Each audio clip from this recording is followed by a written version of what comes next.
I want to talk about proven quality leadership for just a minute. When I recently ran for the vacant vice presidency of the CTA, I did so because as a teacher, some of my serious questions to my own union were going unanswered and my professional needs weren't being met. And nothing has changed. When the last president of the CTA lobbied to get rid of automatic annual step increases for teachers, I lobbied against it, saying it was going to lead to cuts in teacher pay. Well, here they come, and that president of the CTA went on to get a contract consulting for the Palm Beach County School District. And the last executive secretary of the CTA works for the Palm Beach County School District, and many teachers don't even know that there are no automatic annual step increases anymore because the union didn't make that clear. And then this last spring, when the CTA put out a survey asking you how you wanted to be paid this fall because the school year was being pushed back further than in previous years, I said, wait. This is not a survey. This is a thinly disguised pay cut to all continuing teachers. Teachers are going to make less in 2007 than they made in 2006. Look at your W-2s. I was right. You took a pay cut. The union never said a word. They never alerted the news media to the pay cuts. The public doesn't know there were pay cuts. It was done so neatly and smoothly with your union's help. A lot of you don't even know you took a pay cut. Look at your W-2s. And then this year, when Theo Harris had a strategy and started lobbying at 11%, dropping it to 8%, and then refusing to go to arbitration and pretty much accepting what the county offered in the first place. I said this is not a contract. It's a slap in the face, especially to veteran teachers who were being offered well under 2%.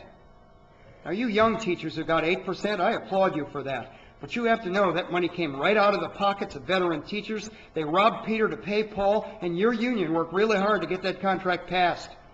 Theo Harris put out a DVD for that contract. Theo Harris promised personal appearances wherever it would help, and he even used fear tactics. He said, if you don't vote for that contract, you're going to have to work without one. You're going to work an hour extra every day with no more pay, and you don't know the terrible things that they're going to do to you. And in the meantime, with barely a whisper from the union, they shoved up the health care costs for those of you with dependents by 10%. In the last decade, when the state budget increases to education were in the 6 to 8% range, teacher raises in Palm Beach County didn't even match inflation, and your union never said a word. Now your union is saying, times are tough, this is not the time to protest, and your union is wrong again. When Art Johnson's pay went up 100%, the period of time your pay didn't even go up 25%, the union said nothing. When Art Johnson recently stated that budget cuts to education at the state level are going to lead to salary cuts in Palm Beach County, your union said nothing. When Art Johnson said you're the highest paid teachers in the state, your union didn't respond, although you used to be the highest paid teachers in the state. But if you look at the DOE, you're no longer even in the top 10 counties for teacher pay.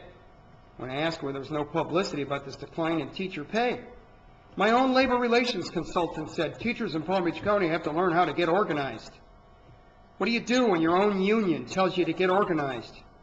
You get organized. You run for office, you throw them out.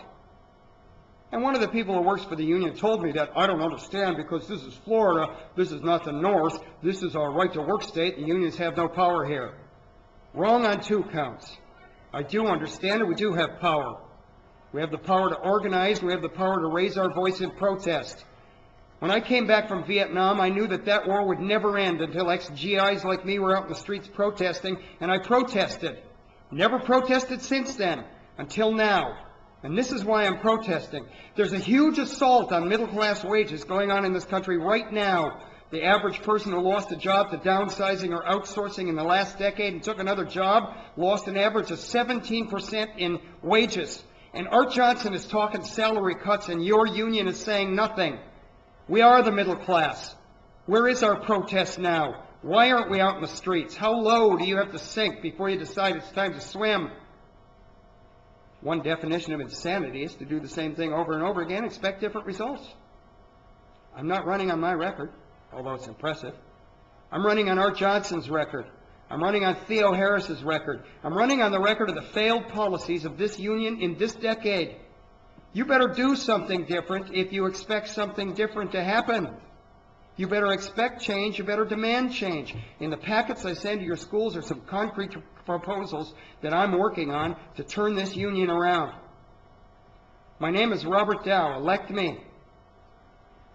I did my homework to put this together for you, It's your job to go back to your schools and talk to your teachers and tell them what's going on and tell them what they have to do. Teachers, go do your homework.